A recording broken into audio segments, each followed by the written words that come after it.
우리가 아는 현대 일본의 모습은 놀라울 정도로 정돈되어 있습니다. 지하철역의 완벽한 줄서기, 상하 관계가 뚜렷한 직장 문화, 거리에 휴지 조각 하나 떨어져 있지 않은 결벽에 가까운 질서. 이 사회를 움직이는 핵심은 규칙에 대한 절대적인 복종과 충성심처럼 보입니다. 하지만 역사의 지층을 조금만 파고 들어가면 우리는 너무나도 기묘하고 소름 돋는 모순과 마주하게 됩니다.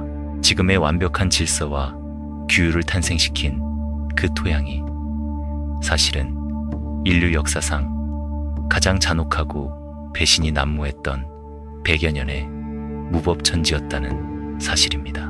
아들이 아버지를 독살하고 신하가 주군을 불태워 죽이며 어제의 동맹이 오늘의 적이 되어 목을 베는 일이 숨쉬듯 자연스러웠던 시대.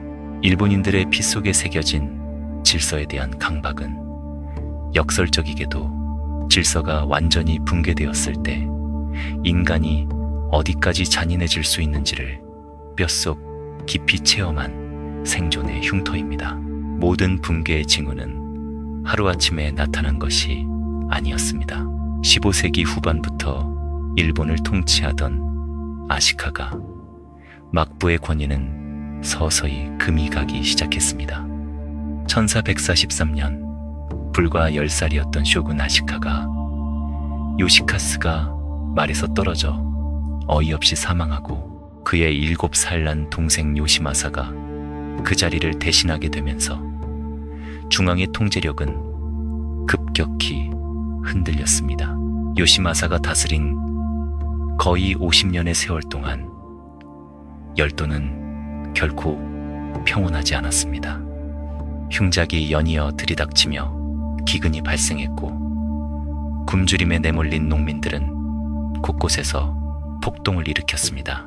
이런 와중에도 유력 가문들은 중앙정치를 장악하기 위해 끊임없이 정치적 압력을 가했습니다. 천황과 쇼군은 이미 명목상의 지배자일 뿐 실질적인 통제력을 상실해가고 있었습니다. 이러한 불안한 긴장 상태를 단숨에 폭발시킨 뇌과는 최고 통치자 집안의 후계자 문제였습니다. 1464년 쇼군 아시카가 요시마사는 자신에게 아들이 없자 동생인 아시카가 요시미를 후계자로 지명했습니다. 그러나 불과 1년 뒤 그의 아내인 히노도미코가 기적적으로 아들 요시이사를 출산하면서 거대한 비극의 수레바퀴가 돌기 시작했습니다. 도미코는 자신의 친아들을 반드시 쇼군으로 만들기 위해 막강한 세력을 자랑하던 야마나 소젠을 끌어들였습니다. 이에 맞서 기존 후계자인 동생을 지지하던 호소카와 가문이 반발하면서 막부의 실세들은 호소카와가 이끄는 동군과 야마나가 이끄는 서군의 두 거대한 진영으로 완전히 쪼개졌습니다. 마침내 1416년 말 양측 군대가 수도 교토에 집결하며 긴장이 최고조에 달했고 이듬해 그들은 열도의 심장부에서 참혹한 사륙전을 시작했습니다. 이것이 바로 피의 시대를 여는 빛빛 서막 온인의 난이었습니다. 전쟁의 참상은 상상을 초월했습니다. 당시 교토는 수백 년의 역사와 문화를 간직한 대도시였지만 순식간에 거대한 생지옥으로 변모했습니다. 양측 군대는 상대를 몰아내고 거점을 파괴하기 위해 시가지에 무차별적으로 불을 질렀습니다. 귀족들의 웅장한 저택과 수백 년 된 아름다운 사찰들이 모두 임시 군사 요새로 둔갑했다가 잿더미 속으로 사라졌습니다. 하늘은 검은 연기로 뒤덮였고 권력자들의 욕망에 떠밀린 평범한 백성들은 영문도 모른 채 불길 속에서 짐승처럼 도망쳐야 했습니다. 전쟁은 10년 넘게 이어졌습니다. 늙고 지친 권력자들이냐마나 소젠과 호소카와 가스모토가 1473년에 나란히 병으로 숨을 거둔 뒤에도 전투는 멈추지 않았습니다. 마침내 1407, 17년 12월 서군의 주요 병력이 교토에서 철수하며 온인의 난은 공식적으로 막을 내렸습니다. 하지만 10년의 광기가 남긴 결과는 돌이킬 수 없었습니다. 교토는 완전히 파괴되었고 아시카가 막부의 중앙 통제력은 영원히 산산조각 나버렸습니다. 쇼군은 이제 유력 가문의 꼭두각시에 불과한 신세로 전락했습니다. 제도가 증발해버린 권력의 공백을 채운 것은 오직 벌거벗은 폭력뿐이었습니다. 이 시기부터 일본 열도는 사실상 독립된 소국가들로 쪼개졌습니다. 다이묘라 불리는 지방의 유력자들이 막부의 통제를 벗어나 각자의 영지에서 왕처럼 군림하기 시작했습니다. 오다, 노부나가, 토요토미, 히데요시, 도쿠가와 이에야스라는 세 명의 거대한 통일자가 등장하여 다시 열도를 하나로 묶어낼 때까지 기나긴 분열이 시작된 것입니다. 훗날 사람들은 이 끝없는 혼란기를 고대 중국의 춘추 전국시대에 빗대어 센고쿠 시대, 즉 전국시대라 부르게 되었습니다. 이 혼돈 속에서 살아남기 위해 공간의 형태도 변했습니다. 평화로운 시대에 웅장한 저택들은 버려졌고 다임요들은 적의 기습을 막기 위해 험준한 산꼭대기에 견고한 요새를 쌓았습니다. 군대가 휩쓸고 간 자리에는 참혹한 굶주림만 남았고 생존의 벼랑 끝에 몰린 일부 농민과 특정 종파, 세력들조차 무기를 들고 자치적인 무장 집단으로 돌변해 권력 투쟁에 뛰어들었습니다. 만인이 만인에 맞서 싸우는 거대한 야생의 전장이 열린 것입니다. 이 무법천지를 지배한 단 하나의 철칙은 하극상이었습니다. 아래 계급의 자가 위 계급의 자를 무력으로 짓밟고 권력을 찬탈하는 현상. 우리는 대개 사무라이를 벚꽃처럼 덧없이 지는 것을 미덕으로 여기며 명예를 목숨보다 소중히 하는 고결한 전사로 상상합니다. 그러나 훗날의 대중매체와 평화로운 애도 시대의 정치적 필요에 의해 포장된 이 무사도 환상은 센고쿠 시대의 현실과는 너무나도 거리가 멉니다. 당시의 진정한 무사들은 명예를 먹고 사는 낭만주의자들이 아니었습니다. 그들은 당장 내일의 생존을 위해 피 튀기는 진흙탕 싸움을 벌이던 철저한 현실주의자들이었습니다. 주군이 무능하여 자신의 영지를 지켜주지 못하거나 보상을 내리지 않으면 그들은 어둠 속에서 망설임 없이 등에 칼을 꽂았습니다. 충성심은 철저하게 군사적 보호와 이익을 주고받는 일시적인 계약에 불과했습니다. 동맹을 유지하기 위해 자식을 볼모로 바치고도 이익이 엇갈리면 그 자식의 목숨마저 냉혹하게 버리는 비극이 쉼없이 반복되었습니다. 수백 명의 다임요들은 영토를 넓히기 위해 사방의 국경을 맞댄 채 끝없는 사륙전을 벌였습니다. 정략 결혼으로 유대감을 다지려 보낸 딸과 사위의 성벽을 야밤에 기습해 가문을 통째로 멸문시키는 일이 일상처럼 일어났습니다. 화려한 승전의 축배를 들던 연회장에 언제 어느 측근이 칼을 든 자객으로 돌변할지 몰라 영주들은 늘 무장을 한 채 선잠을 자야 했습니다. 남을 잡아먹지 않으면 내일 당장 내가 잡아먹힌다는 극한의 공포심이 열도 전체의 대기를 무겁게 짓눌렀습니다.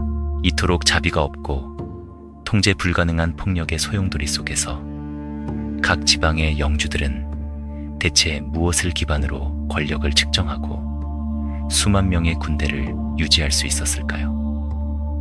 예리하게 벼려진 일본도가 전장의 겉모습을 장식하는 것처럼 보였지만 이 생존 게임에 진짜 승패를 가르는 궁극의 척도는 전장이 아닌 다른 곳에 있었습니다. 그 어떤 숭고한 혈통이나 낡은 족보 따위로는 피 흘리는 병사들의 굶주린 배를 결코 채워줄 수 없었습니다.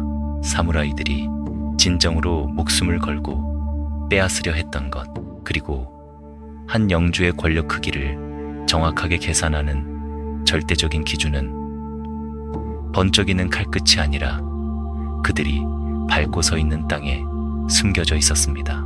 사무라이의 번쩍이는 칼날과 화려한 갑옷이 시대를 호령한 것처럼 보이지만 그 서늘한 강철을 실제로 움직인 진짜 동력은 지극히 흙냄새 나는 것이었습니다. 무사도라는 낭만적인 포장지를 벗겨내고 나면 100년이 넘는 피비린내, 나는 내전의 밑바닥에는 아주 차갑고 단순한 경제적 계산이 깔려 있었습니다. 권력은 명예로운 가문의 이름이나 검술의 깊이에서 나오는 것이 아니었습니다. 당시 일본 열도를 피로 물들인 모든 권력자들의 시선은 오직 하나, 병사들의 굶주린 배를 채울 수 있는 농경지에 고정되어 있었습니다.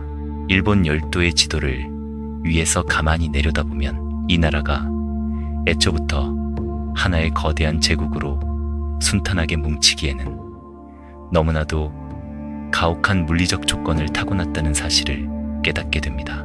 국토의 70% 이상이 험준한 산악지대로 이루어져 있고 드넓게 펼쳐진 지평선을 볼 수 있는 대평원은 극히 드뭅니다. 높고 가파른 산맥들은 거대한 땅덩어리를 수많은 좁은 계곡과 고립된 분지로 잘기 찢어놓았습니다. 교토에 자리 잡은 아시카가 막부의 중앙 통제력이 무너지자마자 이 지리적인 단절은 곧바로 권력의 파편화로 이어졌습니다. 과거 교토의 우아한 귀족들과 막부의 관료들은 지방에서 꼬박꼬박 올라오는 세금에 기대어 화려한 문화를 꽃피웠습니다. 하지만 온인의 난을 거치며 수도가 잿더미가 되고 법과 질서가 증발해버리자 각 지역에 운구하던 실력자들은 더 이상 중앙으로 식량을 올려보내지 않았습니다. 자신이 직접 피를 흘려 지켜낸 땅에서 거둔 수확물을 얼굴도 모르는 무능한 귀족들에게 바칠 이유가 없었던 것입니다. 권력의 중심축이 천황과 쇼군이라는 환상에서 무기를 들고 논밭을 직접 통제하는 다임요들에게로 완전히 이동하는 순간이었습니다. 이 시기부터 무장들의 모든 권력을 측정하는 단 하나의 절대적인 단위가 역사 전면에 등장합니다. 바로 고쿠, 우리말로는 석이라고 부르는 쌀의 부피 단위입니다. 1고쿠는 성인 남성 한 명이 1년 동안 먹고 살 수 있는 쌀의 양을 의미했습니다. 현대인들은 한 국가나 조직의 힘을 자본금이나 달러 보유고로 계산하지만 전국시대의 영주들에게 권력이란 곧 자신의 영지에서 뿜어져 나오는 고쿠의 총량이었습니다. 이것은 단순한 밥그릇의 문제가 아니었습니다. 고쿠는 군사력을 유지하는 국방 예산이었고 사무라이들의 충성심을 사들이는 월급이었으며 이웃 영지와 무기나 말을 거래할 때 쓰이는 기축통화 그 자체였습니다. 병사들을 전장에 끌고 나가 사륙전을 벌이려면 먼저 그들을 먹여야만 합니다. 당시 역사학자들의 추산에 따르면 1만 고쿠의 농업 생산력을 가진 영주는 대략 250명에서 300명 남짓의 무장병력을 안정적으로 동원할 수 있었습니다. 만약 어떤 다임요가 1만 명의 대군을 일으켜 천하의 패권을 다투고자 한다면 그는 영지 내에서 최소한 30만 고쿠 이상의 막대한 쌀을 쥐어짜 낼 수 있는 능력이 있어야만 했습니다. 아무리 신기에 가까운 검수를 가진 맹장이라도 창고에 쌀이 비어 있다면 단 100명의 군사조차 단 하루 움직일 수 없었던 것이 이 시대의 잔혹하고도 뼈아픈 진실이었습니다. 이러한 쌀과 군사력의 절대적인 비례 공식은 전쟁의 양상마저 우리가 상상하는 것과는 전혀 다른 형태로 바꿔놓았습니다. 우리는 사무라이들이 가문의 문장이 그려진 깃발을 펄럭이며 평원에서 정정당당하게 격돌하는 거대한 서사시를 상상하곤 합니다. 하지만 실제 역사 기록에 남겨진 수많은 전투들의 본질은 숭고한 결투와는 한참 거리가 멀었습니다. 대다수의 군사작전은 이웃 영지의 쌀을 빼앗거나 적의 농업 기반을 철저히 파괴하기 위해 치밀하게 계산된 경제 제재이자 대규모 약탈전에 불과했습니다. 가을 추수철이 다가오면 국경지대의 마을들은 극도의 긴장감에 휩싸였습니다. 다임요들의 군대는 날씨가 서늘해져서 진군하는 것이 아니라 들판에 노랗게 익어가는 적의 볕단을 노리고 창을 들었습니다. 적의 영지로 쳐들어가 거두어들일 수 있는 쌀은 모조리 수레에 실어 약탈했고, 자신들이 가져갈 수 없거나 방어가 뚫릴 위기에 처하면 가차없이 들판에 불을 질러 재로 만들었습니다. 상대방의 논밭을 불태우는 것은 단지 분풀이가 아니라 이듬해 봄에 적군이 병력을 동원할 수 있는 경제적 여력을 영구적으로 깎아내는 가장 확실하고 잔혹한 군사 전술이었기 때문입니다. 이 숨막히는 지옥의 계산표 아래서 가장 처참하게 짓밟힌 것은 역사의 주인공이 되지 못한 평범한 농민들이었습니다. 험준한 산맥으로 둘러싸인 비좁은 계곡마을의 운명을 상상해 보십시오. 농민들은 봄부터 뼈가 으스러져라 땅을 일구었지만 가을이 되면 어디선가 말을 탄 무사들이 나타나 수확물의 절반 이상을 군량미라는 명목으로 무자비하게 징발해 갔습니다.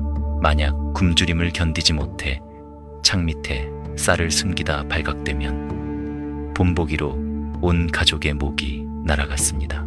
반대로 이웃 영지의 적군이 국경을 넘어 쳐들어올 때 가장 먼저 약탈당하고 학살당하는 지옥의 최전선 역시 그들의 논밭이었습니다. 결국 굶어 죽기 일보 직전에 몰린 척박한 땅의 농민들이 선택할 수 있는 생존의 길은 단 하나뿐이었습니다.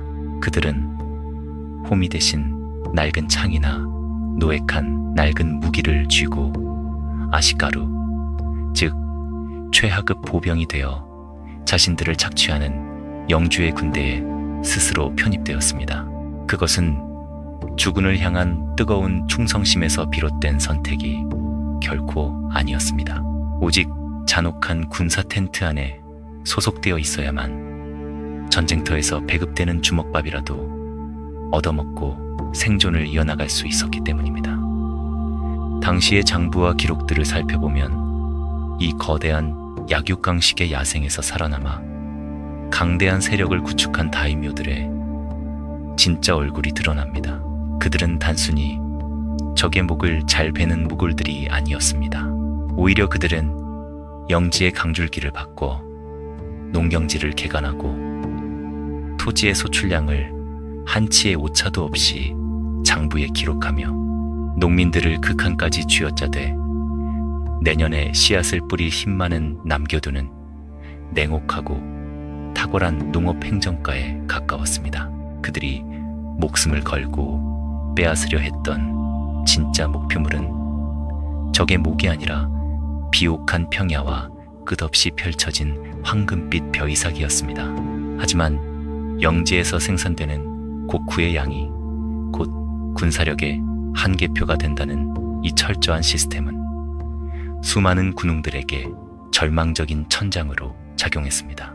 예를 들어 후대의 군신으로 추앙받는 압도적인 전술가 다케다, 신겐과 우에스기 겐시는 가와나카지마, 일대에서 여러 차례 피 튀기는 혈전을 벌였습니다. 하지만 그들의 본거지는 산맥으로 겹겹이 둘러싸인 내륙의 척박한 산골짜기였습니다. 영지에서 짜낼 수 있는 곡후에 근본적인 한계가 있다 보니 아무리 전투에서 이겨도 끝없이 세력을 팽창할 수는 없었습니다. 그들이 평생을 바쳐 그토록 필사적으로 산맥을 넘어 비옥한 바다 쪽 평야로 나아가려 했던 이유도 궁극적으로는 이 쌀의 저주를 풀기 위해서였습니다. 땅의 크기가 곧 권력의 크기라면 이미 넓고 비옥한 평야를 선점한 가문을 변방의 작은 세력이 뒤집을 방법은 영원히 존재하지 않는다는 끔찍한 수학적 결론에 도달하기 때문입니다. 권력의 무게를 오직 쌀알로만 달던 시대, 누군가 이 지긋지긋한 공식을 완전히 깨부수지 않는 한 열도의 끔찍한 분열은 앞으로 몇백 년이 지나도 끝날 기미가 보이지 않았습니다.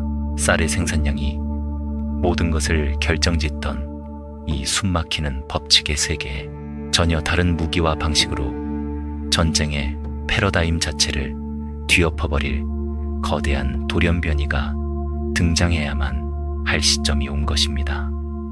명예로운 사무라이의 낡은 관습 따위는 콧방귀를 뀌며 조롱하고 전통적인 무사도 대신 시커먼 화약 냄새를 선택한 남자, 부족한 식량의 한계를 압도적인 신무기와 피도 눈물도 없는 사륙의 효율성으로 채워버리겠다고 결심한 훗날 오와리의 바보라고 불렸던 오다 노부나가가 무대의 중앙으로 걸어 나오고 있었습니다.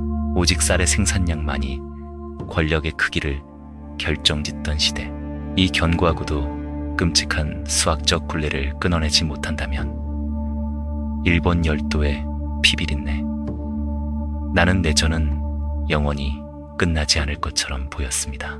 비옥하고 넓은 평야를 차지한 자는 점점 더 많은 군사를 길러내고 척박한 산골짜기에 갇힌 자는 아무리 칼을 잘 써도 결국 굶주림 앞에 무릎을 꿇어야 하는 잔혹한 운명, 사무라이들의 숭고한 무사도는 배고픔이라는 거대한 장벽 앞에서 번번이 꺾여나갔습니다.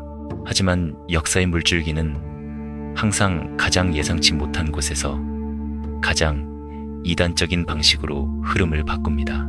낡은 관습을 조롱하고 전통적인 명예 따위는 가차없이 쓰레기통에 처박아버린 한 사내가 권력의 중심부로 걸어 들어오고 있었습니다.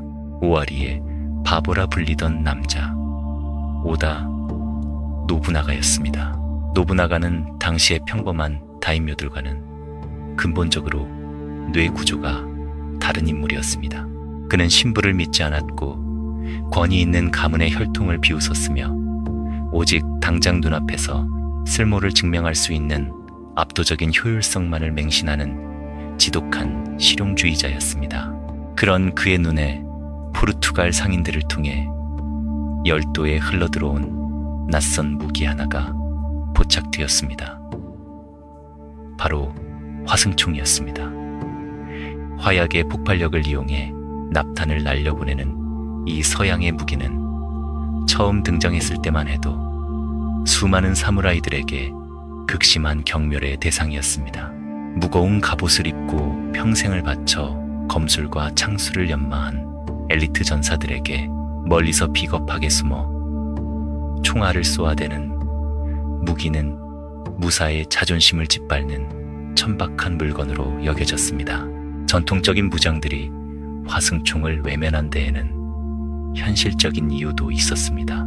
초창기의 조총은 한번 발사하고 나서 다시 화약을 넣고 심지에 불을 붙여 다음 탄환을 장전하기까지 무려 1분 가까운 긴 시간이 걸렸습니다. 만약 비가 내리거나 바람이 세게 불면 심지에 불이 붙지 않아 무거운 쇳덩어리에 불과했습니다. 천하를 호령하던 기마대가 무서운 속도로 돌격해오면 조총수들은 두 번째 총알을 장전하기도 전에 말발굽에 짓밟려 고깃덩어리가 될 것이 뻔했습니다. 그래서 대부분의 다임요들은 조총을 그저 신기한 수입 장난감이나 성벽 방어용 보조 무기 정도로만 취급했습니다. 하지만 노부나가의 생각은 달랐습니다. 그는 총의 느린 장전 속도라는 단점 이면에 숨겨진 본질적인 파괴력에 주목했습니다.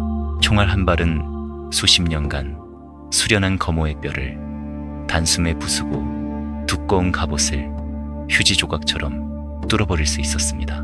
노부나가는 총을 몇 자루 사들이는데 그치지 않았습니다. 그는 총이 부족하다면 대규모 공방을 세워 공장식으로 찍어내면 된다고 생각했습니다. 그는 구니토모 일대의 대장간과 총기 제작소들을 적극적으로 활용하여 엄청난 물량의 화승총을 대량으로 생산하고 비축하기 시작했습니다. 그리고 사무라이들이 이 비겁한 무기를 쓰기 싫어한다면 평생 흙만 파먹고 살던 농민 출신의 하급보병인 아시가루들의 손에 쥐어주면 그만이라고 판단했습니다. 검수를 익히는 데는 10년의 피나는 훈련이 필요하지만 총구를 앞으로 겨누고 방아쇠를 당기는 동작은 멍청한 농부라도 단 몇 주면 완벽하게 배울 수 있었습니다. 노부나가는 장전이 느리다면 훈련된 사수들을 3개의 열로 나누어 앞줄이 쏘는 동안 뒷줄이 장전하는 방식인 이른바 3단 철포 전술을 고안해냈습니다. 끊임없이 화력을 쏟아부을 수 있는 기계적인 사격 시스템을 구축한 것입니다. 전쟁의 본질이 개인의 무용담에서 거대한 화력과 산업 생산력의 싸움으로 완전히 뒤바뀌는 순간이었습니다. 그리고 1575년 이 섬뜩한 신기술이 기존의 낡은 군사 패러다임을 산산조각 내는 역사적인 대충돌이 발생합니다. 타케다 신겐의 뒤를 이어 가문을 당주 자리에 오른 타케다 가스요리는 아버지 시대부터 이어져 온 천하무적 타케다 기마대의 위용을 과시하기 위해 미카와 지역을 침공하여 나가시노성을 포위했습니다. 동맹인 도쿠가와 이에야스의 다급한 구원 요청을 받은 오다 노부나가는 망설임 없이 3만 8천 명이라는 어마어마한 대군을 이끌고 나가시노 근처의 시다라하라로 진군했습니다. 그러나 노부나가는 곧바로 적을 향해 돌격하지 않았습니다. 대신 그는 전장 한가운데를 흐르는 좁은 강둑을 따라 삼중으로 된 거대한 목책, 즉 나무 울타리를 겹겹이 세우기 시작했습니다. 이는 공격해오는 적을 맞이하는 전통적인 진영이 아니었습니다. 타케다군의 입장에서는 쥐새끼처럼 나무 뒤에 숨어서 나오지 않는 오다군의 모습이 극도로 비겁하고 굴욕적으로 보였을 것입니다.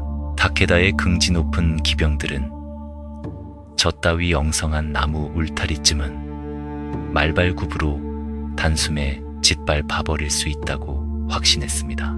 전투에 막이 오르자 전국시대 최강을 자부하던 타케다군의 붉은 갑옷을 입은 기마대가 대지를 뒤흔들며 목책을 향해 맹렬하게 돌격했습니다.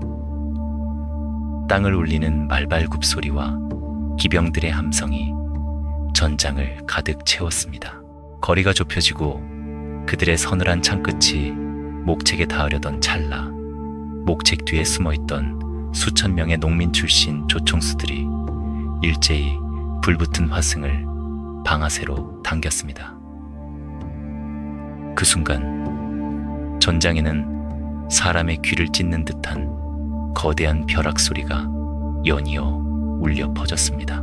하얀 화약 연기가 뿜어져 나옴과 동시에 일제 사격된 납탄들이 비오듯 쏟아졌습니다. 무적을 자랑하던 기병들은 총탄에 맞아 피를 뿜으며 말에서 고꾸라졌고 훈련받은 거대한 군마들도 비명을 지르며 진흙탕 속에 나뒹굴었습니다. 앞줄의 조총수들이 뒤로 빠지면 장전을 마친 다음 줄이 곧바로 앞으로 나와 다시 불을 뿜었습니다. 총성은 끊이지 않았고 돌격은 그저 무의미한 자살 행위로 변해버렸습니다. 다케다 가스요리는 병력을 뒤로 무르고 진영을 재정비하여 반복해서 돌격 명령을 내렸지만 돌아오는 것은 더 큰 학살뿐이었습니다. 결과는 너무나도 끔찍했습니다.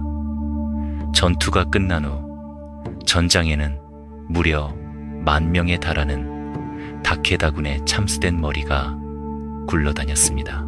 다케다 가문을 지탱하던 전설적인 백전 노장들, 바바, 노부하루, 야마가타, 마사카게, 그리고 사나다 형제들마저 빗발치는 총탄 앞에 허무하게 목숨을 잃었습니다. 평생을 전쟁터에서 보내며 얼굴에 수많은 칼자국을 남겼던 위대한 장군들이 불과 몇 주 전만 해도 논에서 걸음을 푸던 헐벗은 농민들의 손에 의해 진흙탕에 처박혀 죽어간 것입니다.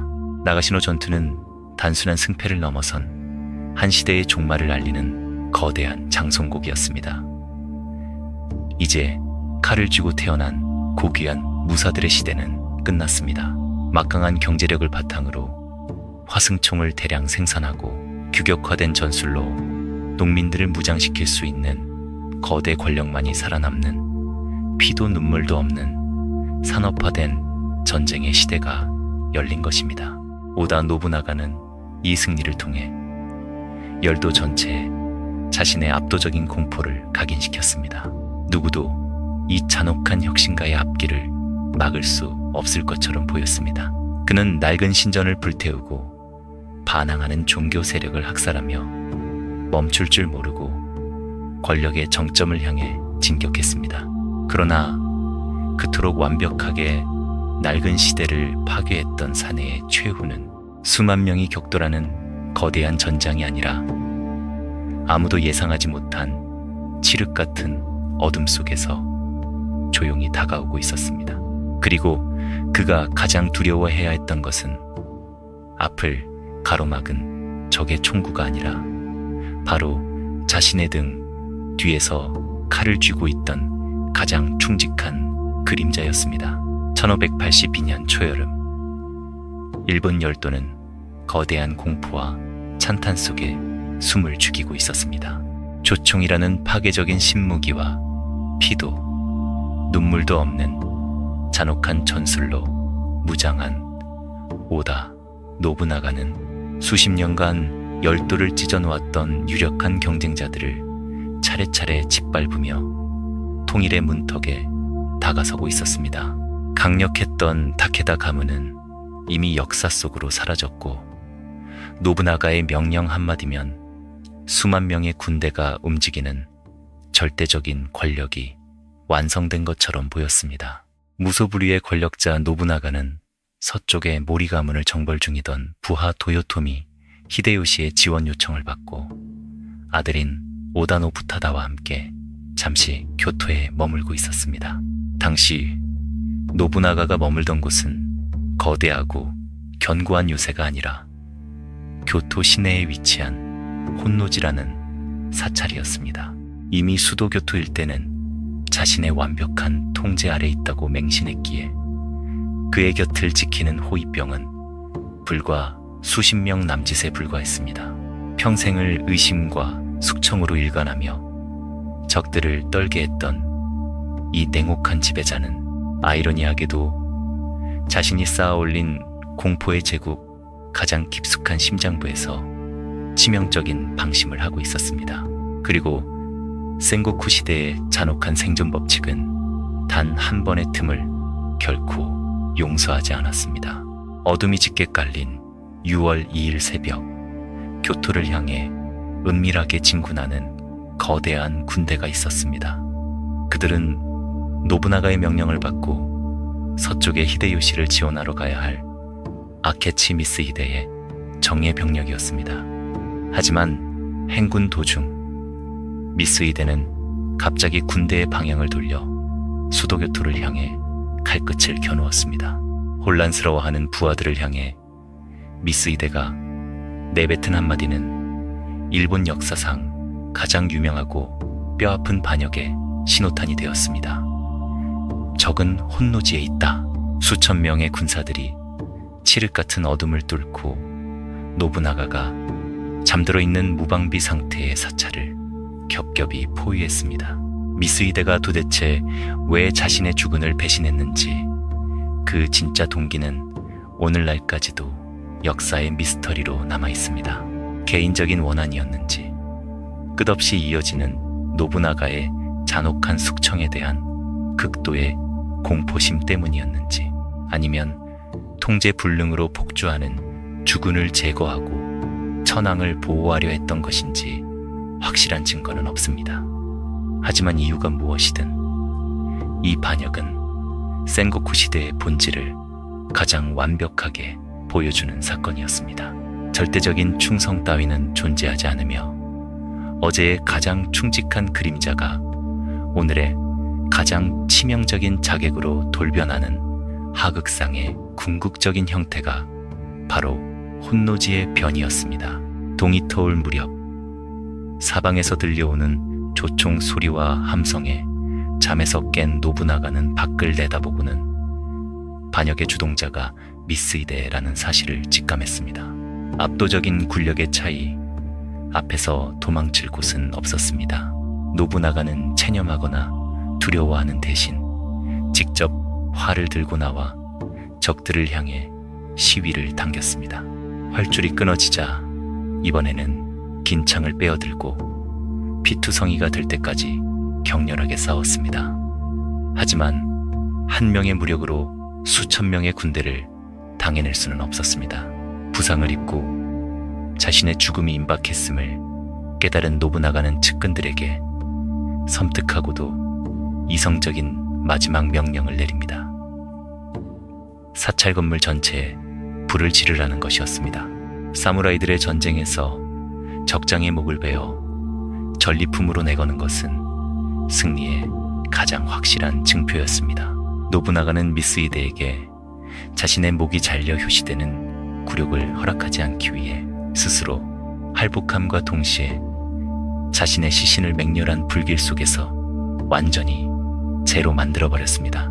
노부나가의 정실부인 노이메와 아프리카 출신의 흑인 호위무사 야스케의 행방마저 역사 속으로 사라진 이 맹렬한 화재로 인해 훗날 미스히데는 잿더미를 아무리 뒤져도 끝내 주군의 목을 찾아내지 못했습니다.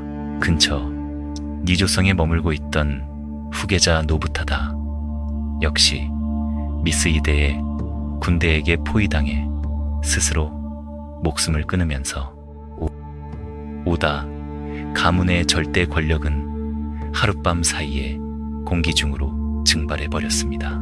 그러나 일본 열도의 운명을 가른 진짜 승부는 노부나가의 죽음 직후부터 시작되었습니다. 주군을 죽이고 천하를 손에 쥔 미스히데의 천하는 불과 11일 천하로 끝나버립니다. 이 짧은 지배를 박살낸 것은 멀리 서쪽 전선에서 모리 가문과 대치하고 있던 또 다른 가신 도요토미 히데요시였습니다. 히데요시는 미스히데가 모리 가문에게 동맹을 제안하기 위해 보낸 밀서를 중간에 가로채면서 주군의 암살 소식을 가장 먼저 접했습니다. 상상조차 못한 충격적인 비보 앞에서도 히데요시는 슬픔에 빠지기보다 소름 끼치도록 차가운 정치적 계산을 시작했습니다. 그는 노부나가의 죽음을 철저히 숨긴 채 즉각 모리 가문과 평화 조약을 맺고 군대를 돌려 교토를 향해 미친 듯한 속도로 회군하기 시작했습니다. 이른바 주고쿠 대회군이라 불리는 이 군사작전은 기적에 가까웠습니다. 히데요시는 수만 명의 군대를 이끌고 불과 5일 만에 200km가 넘는 거리를 주파하여 교토 인근에 나타났습니다. 이것은 단순히 병사들을 채찍질해서 달린 것이 아니었습니다.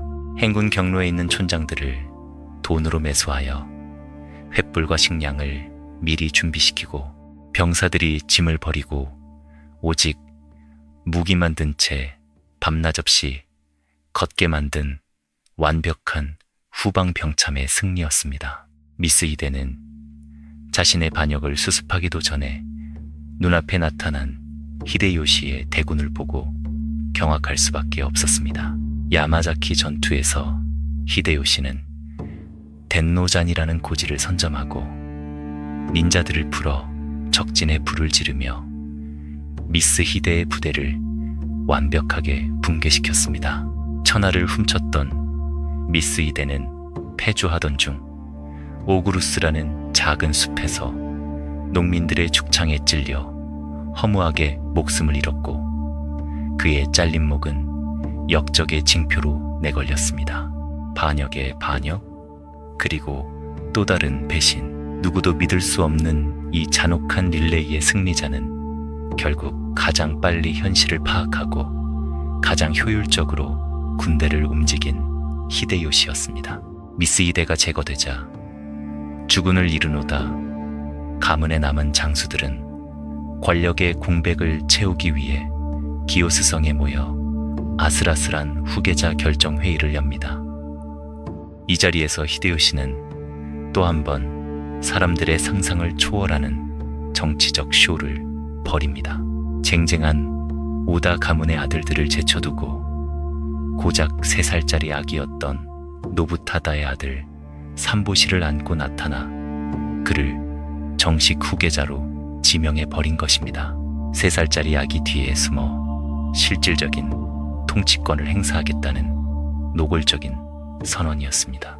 오다 가문의 중진들이 격렬하게 반발했지만 이미 주군의 복수를 달성하고 막강한 영지와 군대를 거머쥔 히데요시의 기세를 막을 수는 없었습니다. 가장 천한 흙바닥에서 태어나 바늘을 팔고 주군의 집신을 품에 안아 데우던 헐벗은 농민의 아들.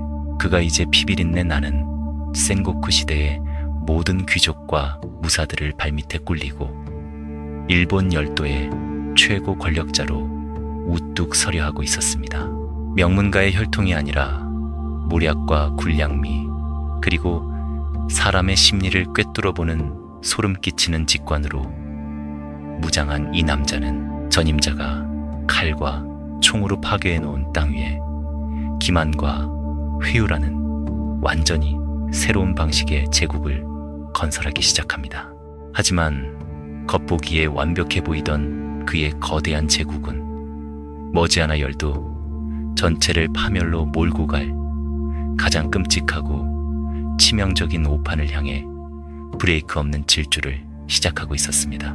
수백 년의 피비린내 나는 혼란을 잠재우고 일본 열도를 하나로 묶어낸 최종 승리자는 당대의 어떤 귀족이나 사무라이도 상상하지 못한 가장 기이한 인물이었습니다. 그는 대대로 내려오는 명예로운 가문의 족보도 없었고 적의 심장을 단숨에 꿰뚫는 절세의 검수를 지니지도 않았습니다. 오히려 그는 체구가 왜소하고 외모가 볼품없어 사람들로부터 원숭이 혹은 대머리쥐라는 멸칭으로 불리던 비루한 사내였습니다. 훗날 천하인으로 등극하여 도요토미 히데요시라는 거창한 이름으로 불리게 되는 이 남자의 출발점은 센고쿠 시대의 가장 밑바닥인 흙먼지 날리는 농민의 집이었습니다. 1536년경 오와리국의 한 가난한 농가에서 태어난 그는 7살이라는 어린 나이에 아버지를 여의고 고아나 다름없는 처지가 되었습니다. 먹고 살기 위해 바늘을 팔며 방랑하다가 15살에 이마가와 가문에 가신 밑으로 들어가 허드레시를 시작했고 이후 오다 노부나가의 눈에 띄어 그의 집신을 가슴에 품어 데워주는 천한 시종 노릇을 하며 벼슬아치들의 비웃음을 견뎌야 했습니다. 하지만 역설적이게도 이토록 처절한 밑바닥 출신이라는 점, 지켜야 할 알량한 가문의 명예나 무사도 따위가 전혀 없다는 사실이 그를 일본 역사상 가장 유연하고 무서운 전략가로 만들어 주었습니다. 히데요시는 칼과 창이 부딪히는 백병전이 얼마나 소모적이고 미련한 짓인지 누구보다 잘 알고 있었습니다. 무사들이 명예로운 일기당천의 죽음을 꿈꿀 때 그는 오직 결과를 얻기 위한 철저한 계산과 실용주의에 집착했습니다. 그의 이러한 천재성이 처음으로 번뜩인 것은 미노 지역을 공략할 때 스노마타에 전진기지를 세우던 이른바 하룻밤의 성사건이었습니다. 적의 영토 깊숙한 곳에 요새를 짓는 불가능해 보이는 임무를 맡은 그는 병사들을 독려해 현장에서 나무를 패는 대신 강상류에서 미리 목재를 규격에 맞게 재단했습니다. 그리고 뗏목으로 조립된 부품들을 하류로 떠내려 보내 순식간에 진지를 조립해냈습니다. 이 전설적인 일화는 히데요시라는 인물이 전쟁을 어떻게 바라보았는지 정확히 보여줍니다. 그는 전쟁을 무력의 충돌이 아니라 토목공학이자 물류와 병참의 문제로 취급했던 것입니다. 주군이 노다 노부나가가 혼노지에서 암살당한 직후 권력의 정점에 오르기 위한 히데요시의 행보는 피를 부르는 전공법이 아니었습니다. 그의 진짜 무기는 서늘한 칼날이 아니라 번쩍이는 황금과 산더미처럼 쌓인 쌀, 그리고 인간의 심리 밑바닥을 꿰뚫어보는 섬뜩한 통찰력이었습니다. 그가 적을 어떻게 굴복시켰는지를 가장 극명하게 보여주는 사건이 바로 1581년 도토리성 포위전이었습니다. 당시 도토리성은 험준한 지형에 자리 잡은 난공불락의 요새였습니다. 힘으로 밀어붙였다면 수천 명의 아군이 시체가 되어 성벽 아래 쌓였을 것입니다.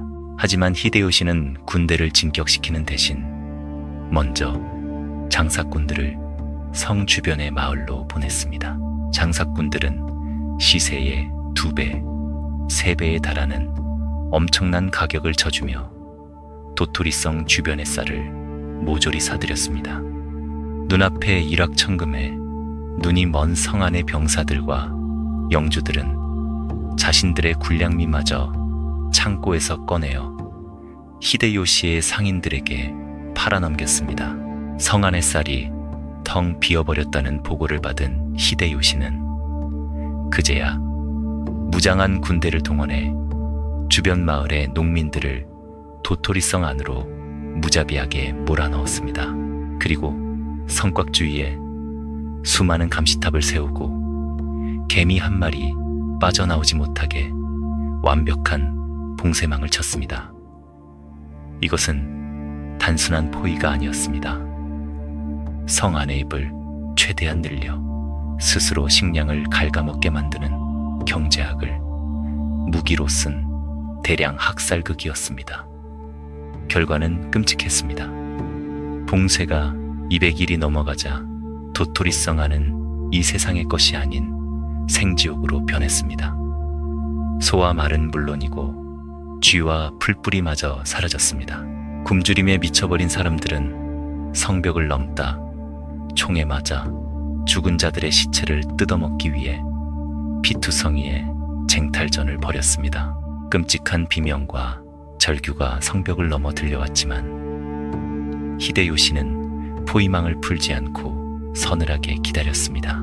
결국 성을 지키던 장수기카와 스네이에가 성 안의 생존자들만이라도 살려달라며 스스로 할복하면서 전투는 끝이 났습니다. 히데요시는 아군의 피를 단 한 방울도 흘리지 않고 적의 심장부를 취했습니다. 그는 이를 가리켜 굶주림으로 죽이는 사륙이라 불렀습니다. 이러한 그의 심리전과 자볼력은 1590년 천하통일의 마지막 관문이었던 간토지방의 절대 강자 호조 가문을 무너뜨린 오다와라 포위전에서 그 웅장한 정점을 찍습니다. 호조 우지마사가 버티고 있던 오다와라 성은 과거 다케다, 신겐과 우에스기 겐신 같은 당대의 군신들마저 돌파하지 못하고 물러났던 한쪽은 바다에 접하고 다른 한쪽은 하코네의 험준한 산맥이 지켜주는 천혜의 요새였습니다. 호조 가문은 히데요시 역시 거대한 성벽 앞에서 병참이 바닥나 결국 철수할 것이라 굳게 믿으며 농성전에 돌입했습니다. 하지만 히데요시는 무려 25만 명이라는 일본 역사상 유례를 찾아볼 수 없는 어마어마한 대군을 동원하여 오다와라성을 겹겹이 에워쌌습니다. 그리고 적의 눈을 속이기 위해 몰래 나무 뒤에 돌과 흙을 쌓아 거대한 성벽을 구축한 뒤 하룻밤 사이에 앞을 가리고 있던 나무들을 모조리 베어내버렸습니다. 다음 날 아침 성벽 밖을 내다본 호조의 병사들은 하룻밤 사이에 거대한 성이 마법처럼 솟아난 것을 보고 극도의 공포와 전의 상실에 빠졌습니다. 이른바 이시가키야마 이랴성이었습니다. 더욱 기가 막힌 것은 포위망 안에서 벌어진 풍경이었습니다. 히데요시는 병사들을 재촉해 성벽을 기어오르게 하지 않았습니다. 대신 그는 전선으로 다도 명인인 센노리큐를 불러들여 우아한 다과회를 열었고 유랑극단을 초청해 연극을 관람했으며 심지어 자신의 애첩인 요도도노와 영주들의 아내들까지 유흥을 위해 전장으로 불러들였습니다. 적들은 성벽 안에서 피를 말리며 극도의 공포에 떨고 있는데 성벽 밖의 진영에서는 매일 밤 화려한 축제와 연회가 벌어진 것입니다. 물리적인 타격이 아니라 상대가 평생을 바쳐 쌓아올린 군사적 프라이드를 자본력과 압도적인 여유로 철저하게 짓밟고 조롱하는 완벽한 심리적 파괴였습니다. 결국 버티지 못한 호조 가문은 항복했고 가문의 당주들은 할복으로 생을 마감했습니다. 오다와라성을 끝으로 비루한 농민의 아들로 태어난 히데요시는 천황조차 함부로 할 수 없는 관백의 자리에 오르며 공식적으로 일본 열도의 통일을 완성했습니다. 그리고 자신이 농민에서 권력자로 올라선 바로 그 사다리를 영원히 걷어차버리기 위해 섬뜩한 법령을 반포합니다. 이른바 가타나가리, 즉 도수령이었습니다. 열도의 모든 농민들로부터 칼과 창, 화승총을 몰수하고 오직 허가를 받은 사무라이만 이 무기를 찰 수 있도록 신분제를 꽁꽁 얼려버린 것입니다. 이제 일본에서 하극상의 시대는 영원히 종말을 고한 것처럼 보였습니다. 무기도, 쌀도, 모든 권력도 오직 최고 권력자인 도요토미 히데요시 한 사람의 손아귀에 완벽하게 집중되었습니다. 하지만 겉보기에 이토록 완벽해 보이는 제국의 내부에는 전체 구조를 단숨에 붕괴시킬 수 있는 끔찍하고도 치명적인 균열이 입을 벌리고 있었습니다.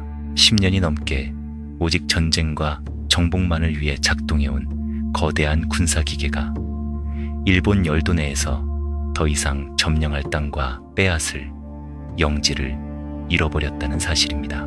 수십만 명에 달하는 피에 굶주린 사무라이들은 적을 베고 영지를 하사받아야만 자신의 세력을 유지할 수 있는데 통일된 나라 안에서는 더 이상 이들에게 나누어줄 전리품이 없었습니다.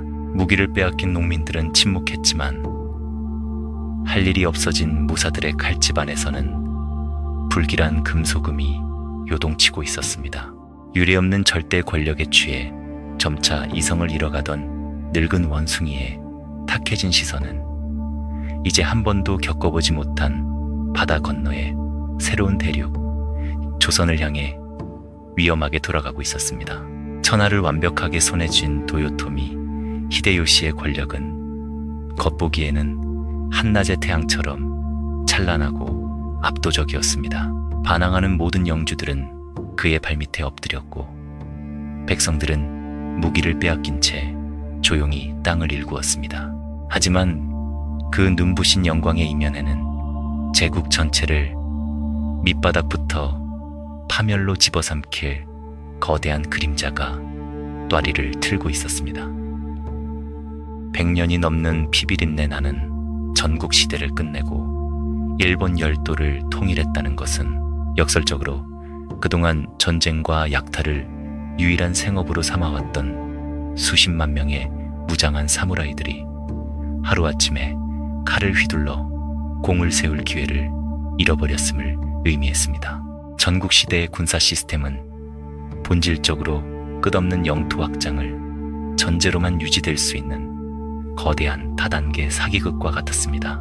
주군은 전쟁에서 적의 영토를 빼앗고 그 땅에서 나오는 쌀을 부하들에게 논공 행상으로 나누어 줌으로써 충성을 샀습니다. 피를 흘린 대가로 땅을 얻는다는 이 단순하고도 잔혹한 경제적 계약이 무사들을 전장으로 내모는 유일한 동력이었습니다. 그런데 더 이상 뺏을 땅과 짓밟을 적이 없어진 통일 일본에서는 이 보상 시스템의 심장이 멈춰버렸습니다. 남아도는 군사력과 정체된 보상 체계는 시한폭탄과도 같았습니다. 전쟁 기계로 훈련받은 수십만 명의 무사들을 좁은 열도 안에 가만히 묶어둔다면 그들의 칼끝은 필연적으로 서로를 향하거나 권력의 정점인 히데요시의 목을 겨누게 될 것이 자명했습니다. 이 거대한 구조적 위기 앞에서 가장 이성적이고 차가운 판단을 내려야 할 최고 권력자의 정신은 안타깝게도 급격히 무너져 내리고 있었습니다. 1591년 평생 천한 출신이라는 콤플렉스에 시달렸던 히데요시는 자신의 핏줄을 이어갈 3살배기 아들 쓰루마스를 병으로 잃고 맙니다.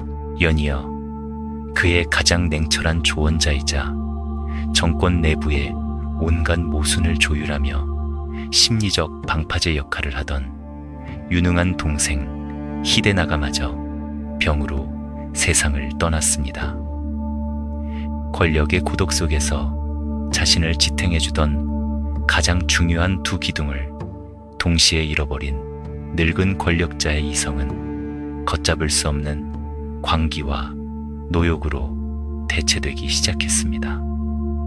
내부에 폭발할 듯한 불만과 병적인 영웅 심리가 결합된 끝에 히데요시는 내부의 군사적 압력을 외부로 배출하기 위한 파멸적인 돌파구를 선택합니다. 바다 건너의 거대한 대륙, 명나라를 정복하겠다는 과대망상에 사로잡힌 그는 그 길목에 있는 조선을 짓밟고 넘어가겠다는 참혹하고 무모한 도박을 감행했습니다. 1592년 도요토미 정권은 일본 열도의 모든 군사력을 쥐어짜내어 바다를 건너는 임진왜란에 방아쇠를 당겼습니다. 이것은 국가의 안위나 방어를 위한 전쟁이 아니었습니다. 통일된 거대 군대의 넘쳐나는 폭력성을 외부로 쏟아내지 않으면 스스로 붕괴할지도 모른다는 벼랑 끝에 선 독재자의 불안감이 빚어낸 거대한 빛빛 도피처였습니다. 하지만 바다 건너의 전장은 히데요시가 열도에서 손쉽게 굴복시켰던 영주들과의 체스 게임과는 차원이 달랐습니다. 일본군은 조총이라는 신무기를 앞세워 초기에 빠른 진격을 이루어냈지만 이내 조선 민중의 끈질기고 결사적인 저항이라는 거대한 늪에 빠져버렸습니다. 들불처럼 일어난 의병들은 지형을 치밀하게 활용한 유격전으로 일본군의 후방 보급로를 집요하게 끊어놓았고, 무엇보다 바다에서는 조선 수군의 압도적인 전력에 의해 병참선이 철저하게 파괴되며 괴멸적인 타격을 입었습니다. 쌀이 없으면 군대가 움직일 수 없다는 전국시대의 기본 법칙이 혹독한 겨울과 식량 부족이라는 이국의 참혹한 현실 속에서 일본군 스스로의 목을 조르는 올가미로 돌아온 것입니다.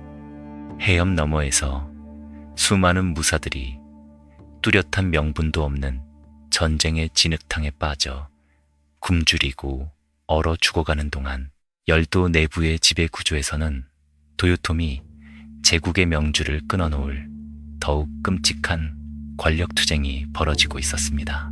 히데요시는 아들 스루마스가 죽자 후계가 끊길 것을 우려하여 조카인 히데스구를 양자로 삼고 관백의 자리를 물려주었습니다. 자신은 태압이라는 자리로 물러나 권력 이양을 준비했던 것입니다. 그런데 1593년 애첩 요도도노가 기적적으로 친아들 히데요리를 출산하면서 권력의 축이 기괴하게 뒤틀리기 시작했습니다. 핏덩이에 불과한 친아들에게 온전한 권력을 물려주고 싶었던 늙은 독재자에게 이미 장성하여 가신들의 지지를 받으며 관백의 자리를 꿰차고 있는 조카 히데스구는 이제 눈의 가시를 넘어선 가장 치명적인 정치적 위협이 되었습니다.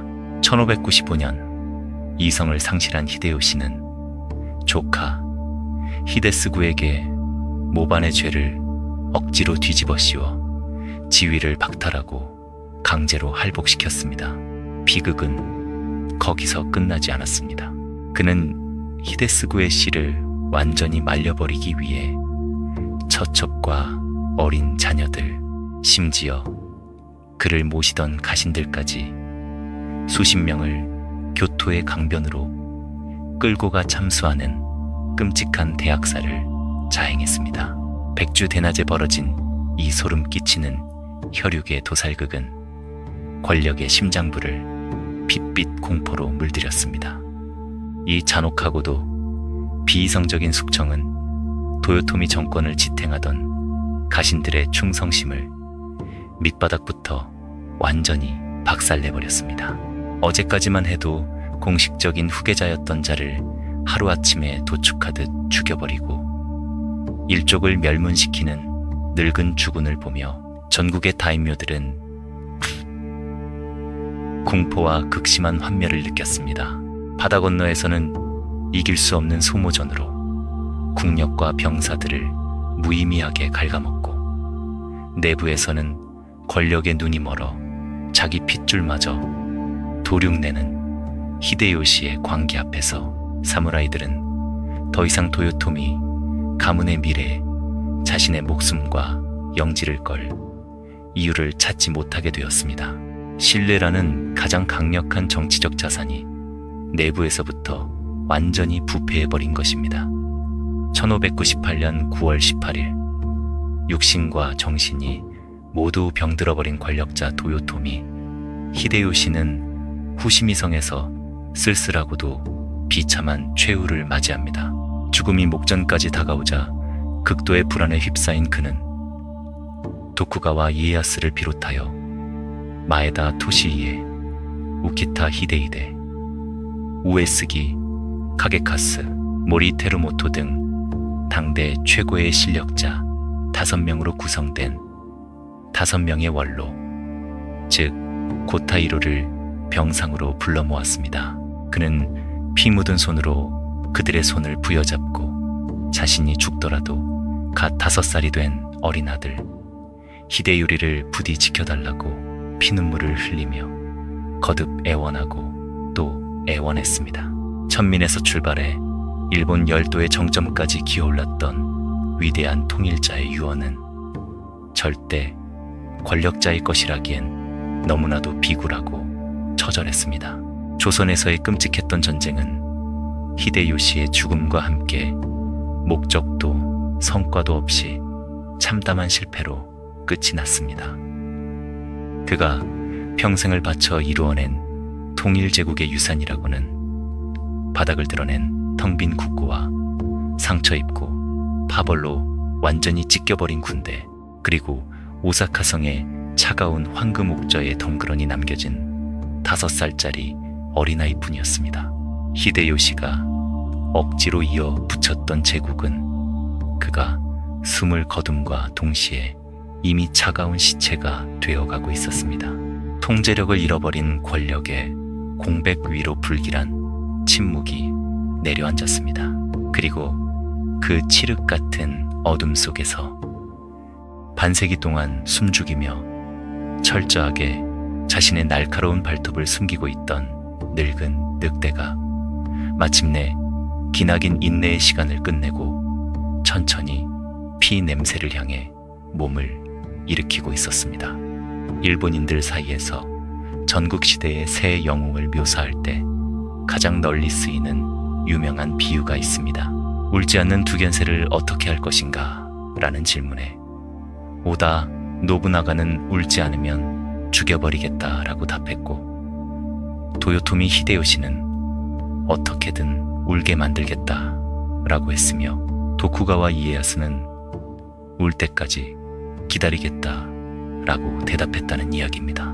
이 짧은 우화는 130년의 끔찍한 혼란을 종식시킨 최종 승리자의 본질이 무엇이었는지를 가장 날카롭게 꿰뚫어 봅니다.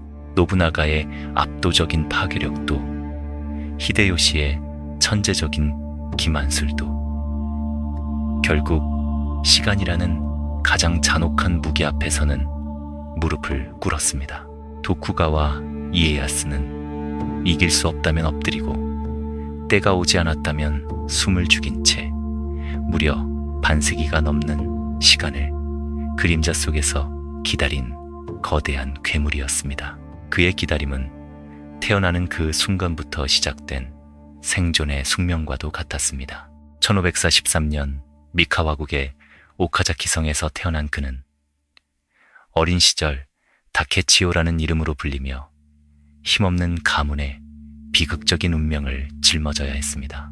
그의 아버지 마스다이라 히로타다는 끊임없는 배신의 위협 속에서 목숨을 부지하다 결국 암살당했고, 이에야스는 불과 6살의 나이에 이마가와 요시모토가 다스리는 승푸 지역으로 끌려가 기나긴 인질 생활을 시작해야만 했습니다.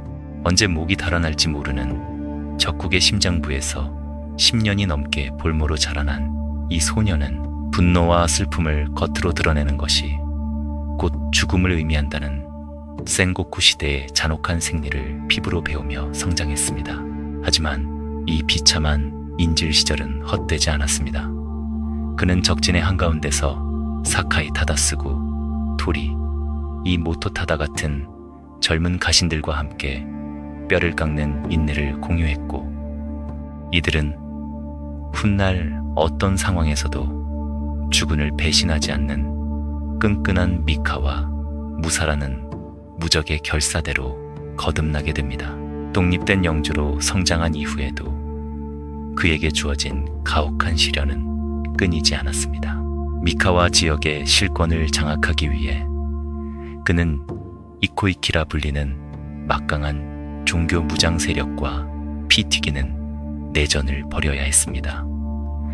1564년 아카사카 전투에서 그는 총탄에 맞아 목숨을 잃을 뻔한 아찔한 위기를 넘기며 간신히 반란을 진압했습니다.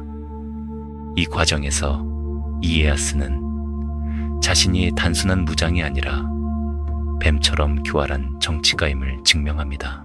그는 처음에는 항복한 반란군들에게 사찰이 세워져 있던 땅을 예전처럼 보장해 주겠다고 약속하여 무기를 내려놓게 만들었습니다.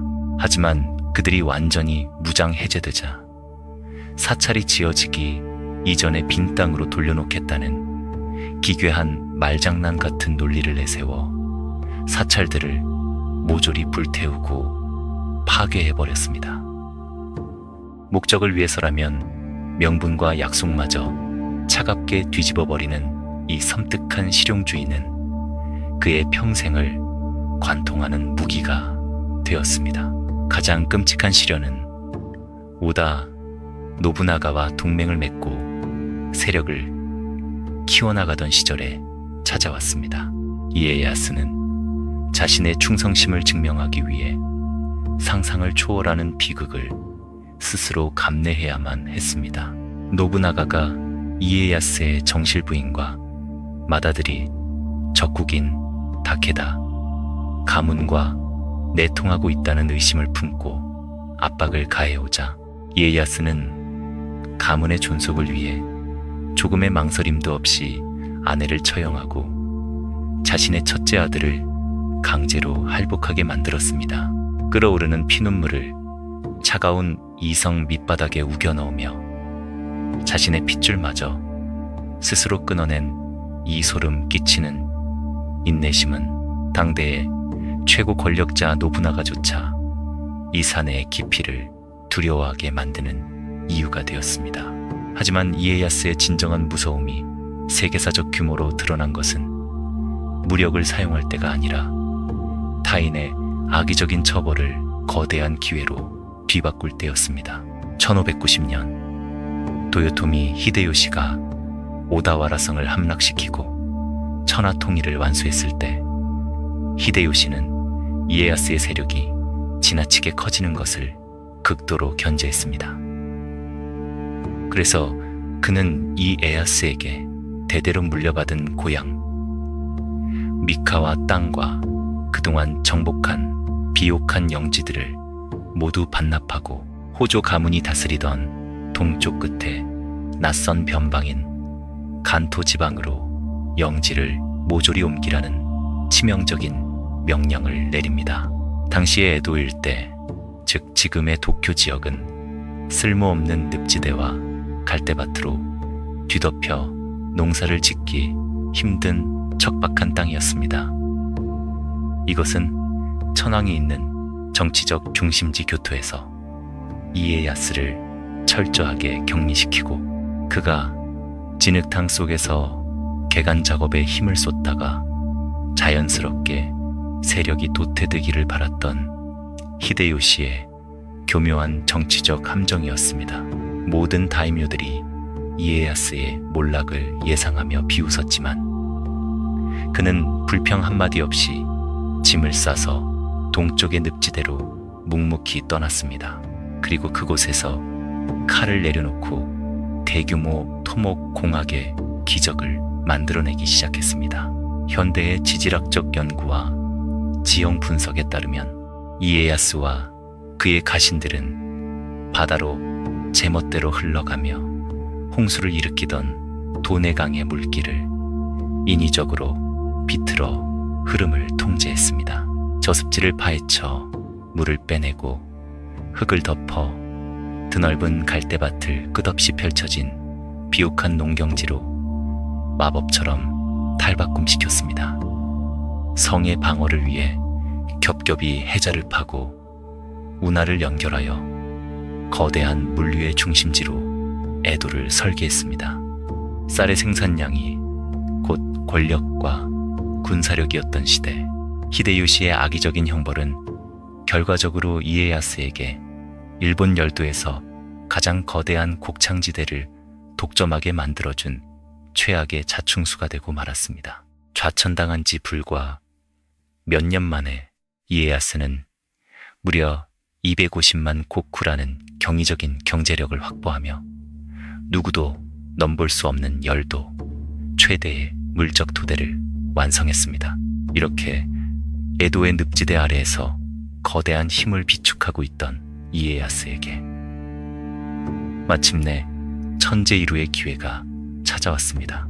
1598년 바다 건너 조선에서 무의미한 피를 흘리게 만들었던 닝밍든 히데요시가 사망하면서 자신을 옥죄던 감시자의 눈이 영원히 감긴 것입니다. 히데요시가 숨을 거두기 직전 어린 아들 히데요리를 지켜달라며 이에야스를 5 원로 중 수석으로 임명하고 피눈물로 맹세를 받아냈지만 이에야스에게 그 약속은 낡은 종이 조각에 불과했습니다.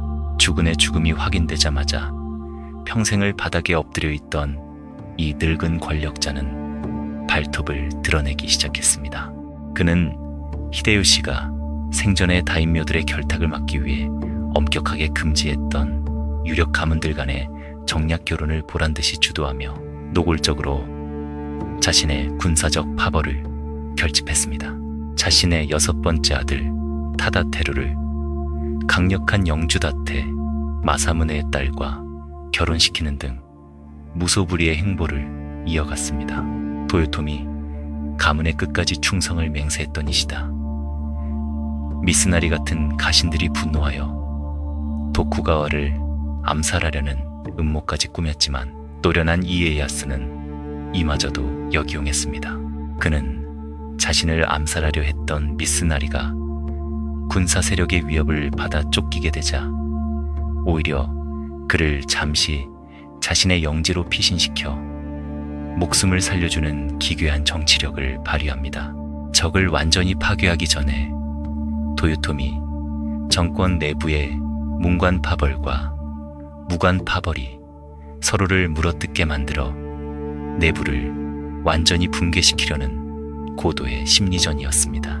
이윽고 혼란을 수습한다는 명분으로 오사카성에 입성한 이에야스는 스스로를 어린 히데요리의 유일한 보호자로 칭하며 사실상 천하의 실권을 장악해버렸습니다.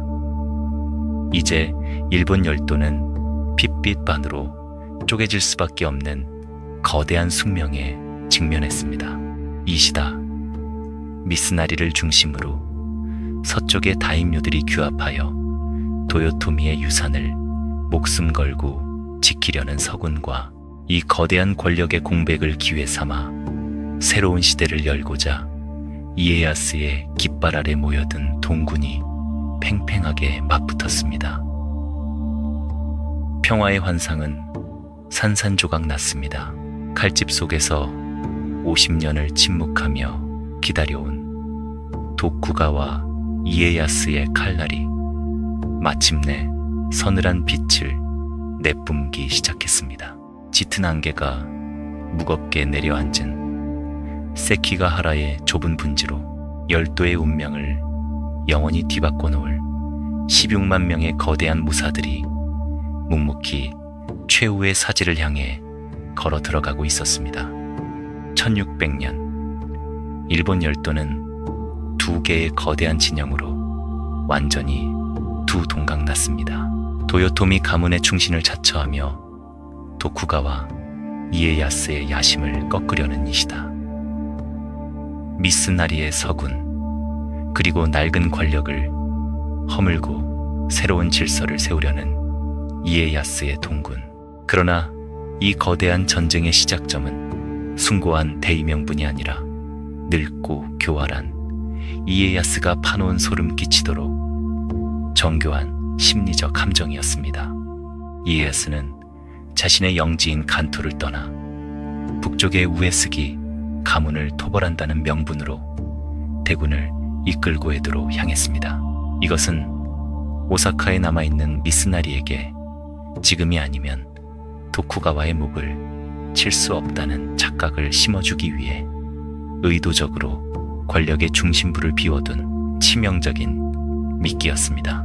미스나리는 그 미끼를 덥석 물었고 여러 다임요들을 규합해 서군을 결성하여 군사를 일으켰습니다.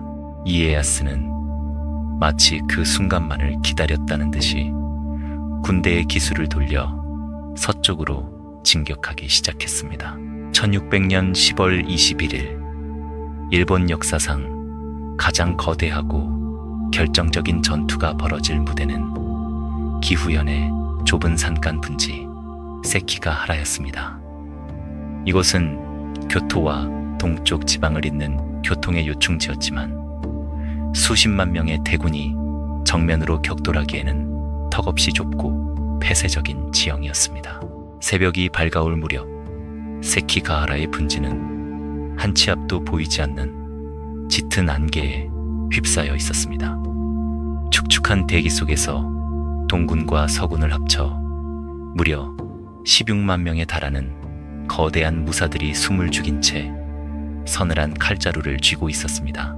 전장 전체를 무겁게 짓누르는 짙은 안개는 마치 누구의 편에 서야 살아남을 수 있을지 확신하지 못해 번민하는 수많은 영주들의 탁하고 불안한 내면을 그대로 보여주는 듯 했습니다.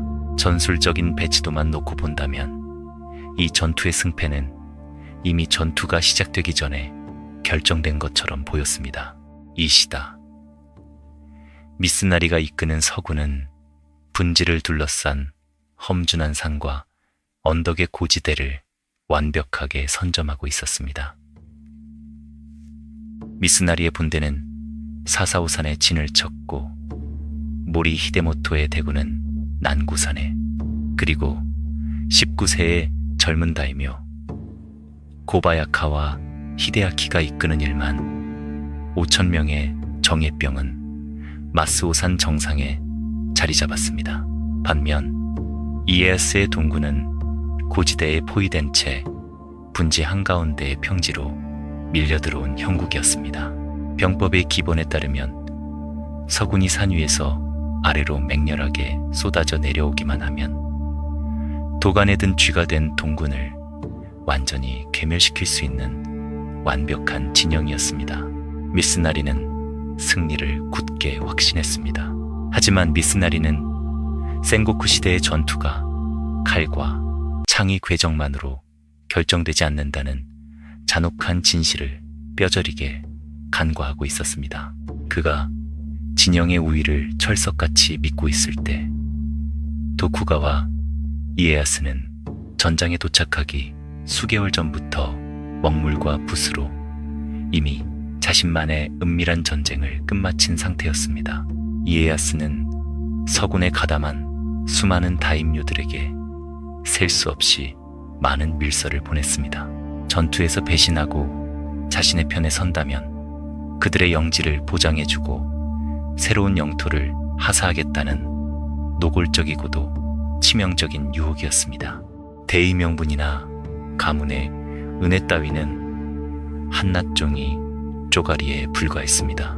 영주들에게 가장 중요한 것은 도요토미가 이기든 도쿠가와가 이기든 내일 당장 자신의 영지와 목숨을 온전히 보존하는 것뿐이었습니다. 눈에 보이는 16만 명의 군대 중 상당수는 칼을 뽑기도 전에 이미 마음속으로 승리의 저울질을 끝낸 방관자들에 불과했습니다. 오전 8시경 마침내 짙은 안개가 걷히고 첫 번째 조총 소리가 전장의 정적을 찢으면서 세키가하라의 거대한 사륙전이 막을 올렸습니다. 초반의 전황은 미스나리의 계산대로 서군에게 압도적으로 유리하게 흘러갔습니다. 고지대에서 쏟아지는 서군의 맹렬한 공격에 동군은 진영이 무너지며 고전을 면치 못했습니다.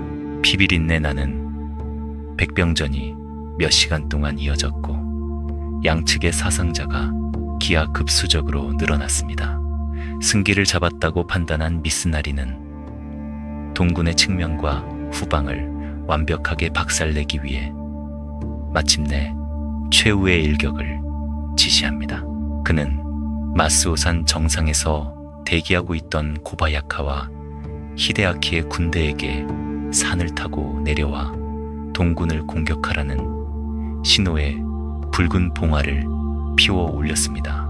그러나 봉화가 하늘로 치솟아도 마스오산 정상의 1만 5천 대군은 마치 돌덩이처럼 미동도 하지 않았습니다.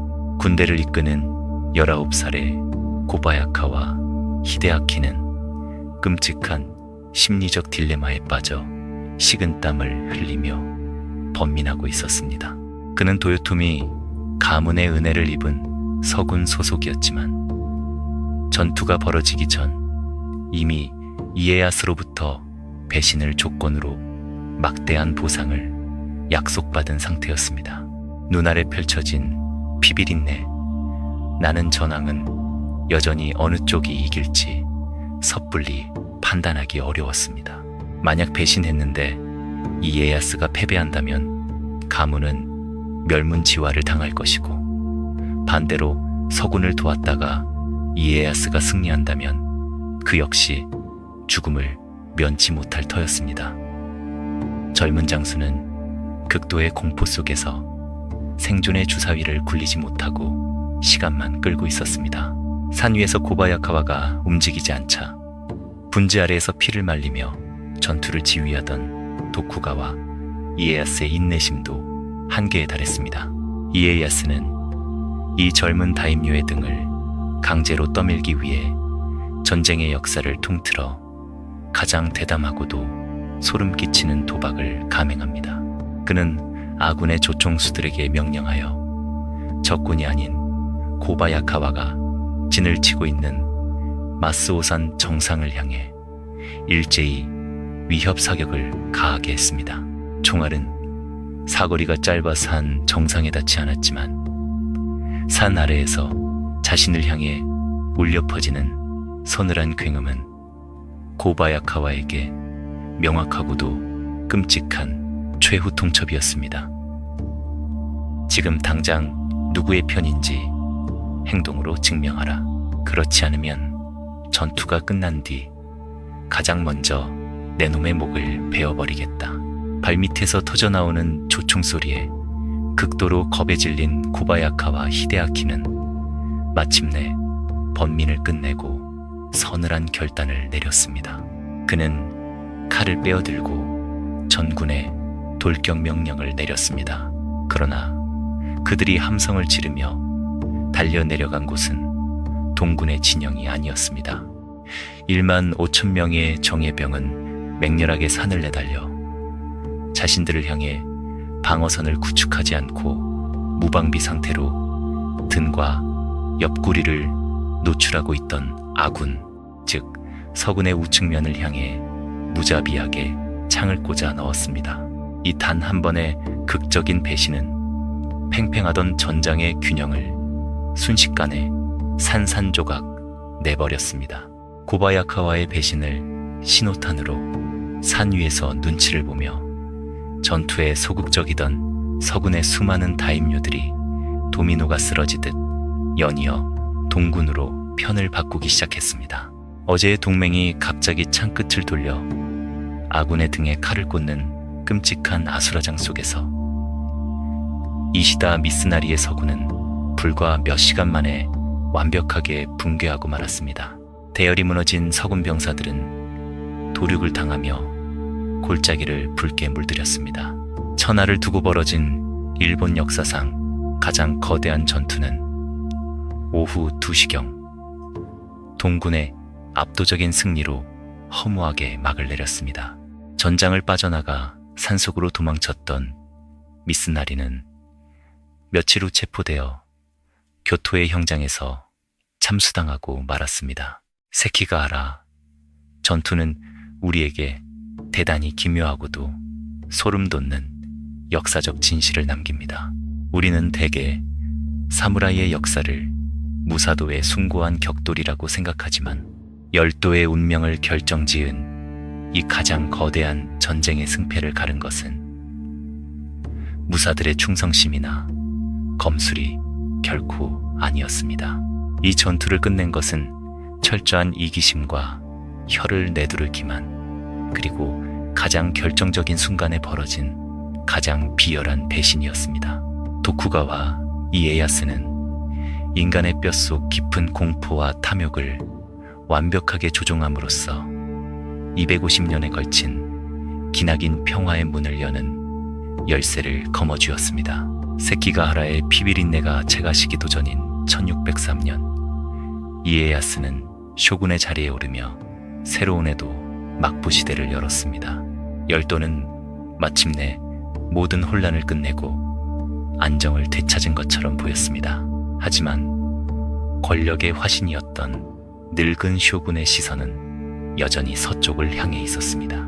오사카성에는 죽은 도요토미 히데요시의 핏줄인 히데요리가 거대한 황금과 수많은 낭인들에 둘러싸여 여전히 살아 숨쉬고 있었습니다. 하늘 아래 두 개의 태양이 뜰 수는 없는 법입니다. 이에야스에게 세키가하라의 승리는 천하통일의 완성이 아니라 마지막 장애물을 제거하기 위한 잔혹한 숙청의 서막에 불과했습니다. 자신과 가문의 완벽한 평화를 위해 난공불락이라 불리는 오사카의 거대한 성벽은 기어코 피와 불길 속에서 완전히 제거되어야만 했습니다. 세키가하라의 안개가 걷히고 도쿠가와 이에야스가에도 막부를 개창하면서 길고 길었던 피해 시대는 마침내 끝이 난 것처럼 보였습니다. 열도의 다이묘들은 새로운 권력자에게 고개를 숙였고 이에야스는 쇼군의 자리를 아들 히데타다에게 물려주며 도쿠가와 가문의 세습을 공식화했습니다. 그러나 겉으로 보이는 평온함 아래에는 언제 폭발할지 모르는 거대한 활화산이 여전히 끓어오르고 있었습니다. 그것은 바로 도요토미 히데요시가 남긴 거대한 유산, 난공불락의 요새 오사카성이었습니다. 그곳에는 죽은 전임자의 핏줄인 도요토미 히데요리가 장성한 청년으로 자라나 막대한 황금을 거머쥐고 있었습니다. 이른이 넘은 늙은 권력자 이에야스는 자신이 죽고 나면 이 두 개의 권력 중심축이 필연적으로 열도를 다시 피바다로 만들 것이라는 잔혹한 미래를 내다보고 있었습니다. 그는 자신이 눈을 감기 전에 도요토미라는 이름 자체를 역사에서 영원히 지워버리기로 결심합니다. 하지만 천하의 쇼군이라 할지라도 뚜렷한 명분 없이 맹목적으로 전쟁을 일으킬 수는 없었습니다.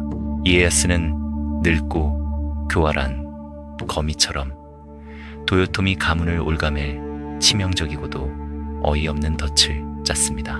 1614년 도요토미 측이 교토의 호코지라는 사찰을 재건하고 거대한 종을 만들어 축하 행사를 열려할 때였습니다.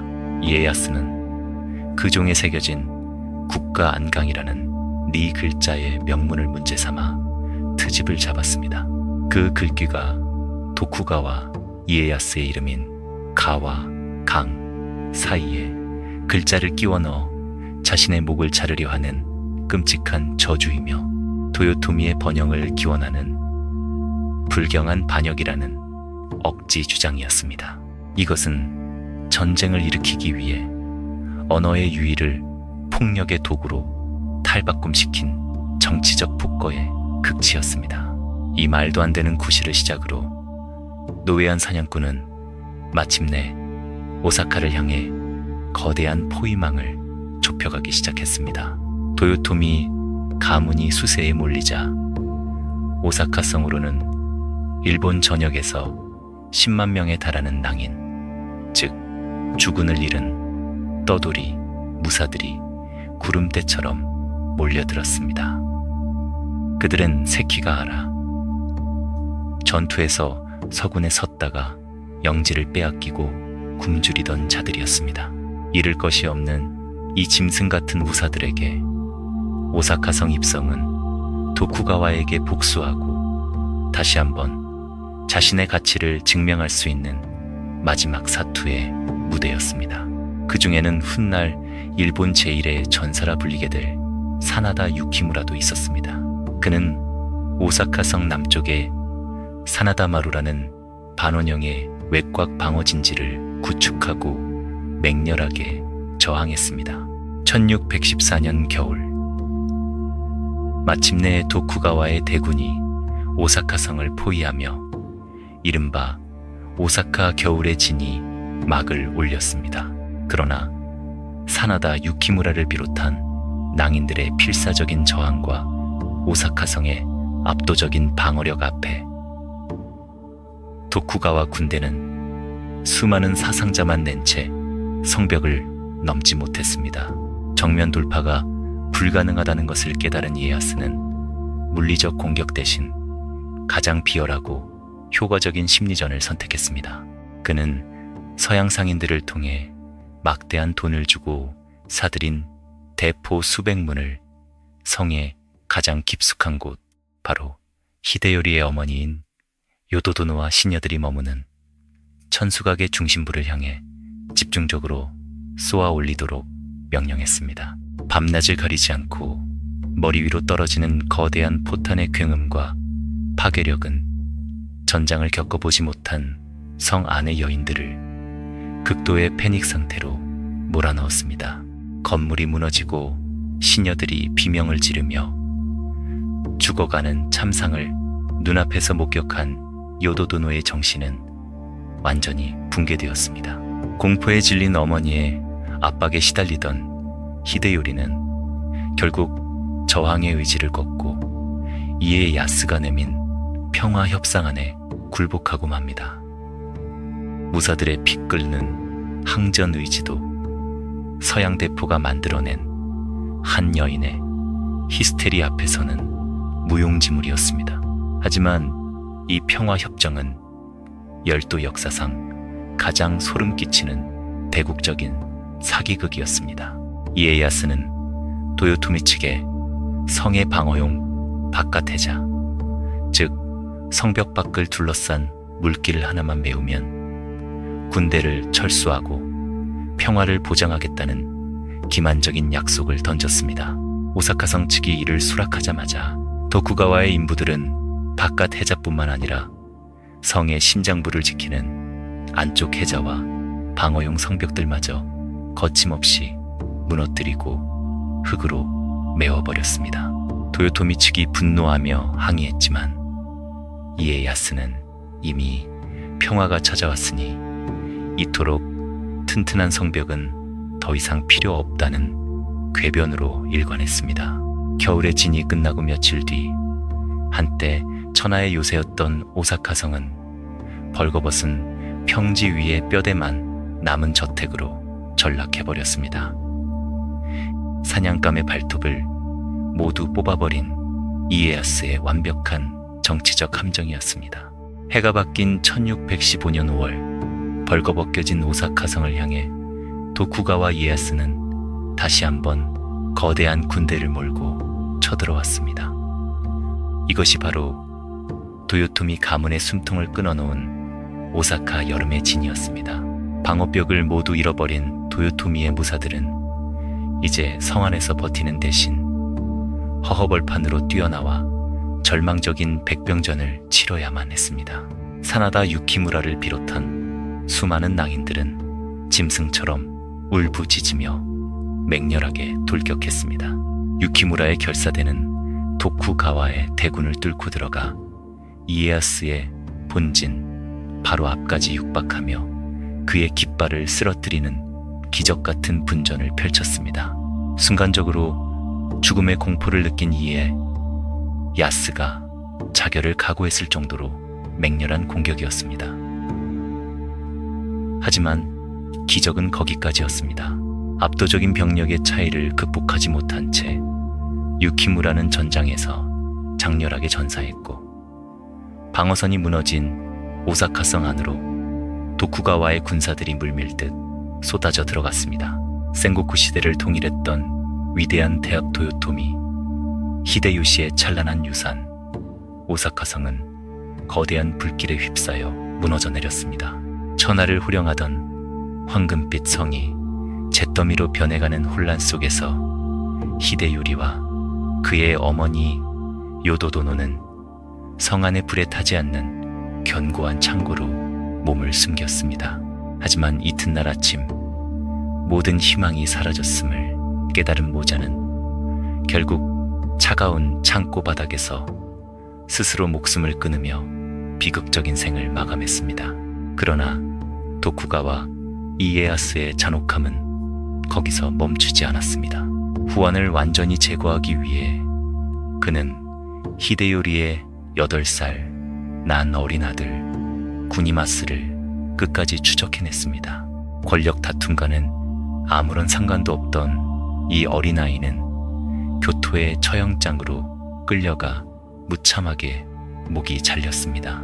평화의 대가라는 명목 아래 일본을 통일했던 위대한 가문의 핏줄이 단 한 방울도 남김없이 지상에서 영원히 소거되는 끔찍한 순간이었습니다. 이로써 130년 동안 열도를 붉게 물들였던 센고쿠 시대의 모든 내전이 끝이 났습니다. 하지만 이 기나긴 피해 시대를 마감한 것은 위대한 용서나 자비가 아니었습니다. 그것은 73 살에 노예한 쇼군이 자신의 적인 도요토미 일가를 갓난아이까지 철저하게 도륙하여 더 이상 반역을 꿈꿀 씨앗조차 남겨두지 않은 절대적이고도 서늘한 사륙의 결과였습니다.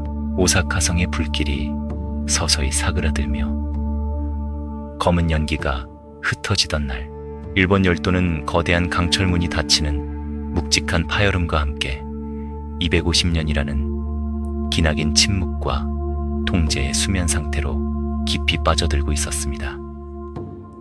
오사카성이 잿더미를 셔먼 도요토미 가문의 핏줄이 지상에서 완벽하게 소거된 지 불과 1년 뒤인 1616년 6월, 평생을 피비린내 나는 전장과 살얼음판 같은 암투 속에서 살아남았던 최후의 승리자 도쿠가와 이에야스도 위암으로 추정되는 병에 걸려 병상에서 조용히 숨을 거두었습니다.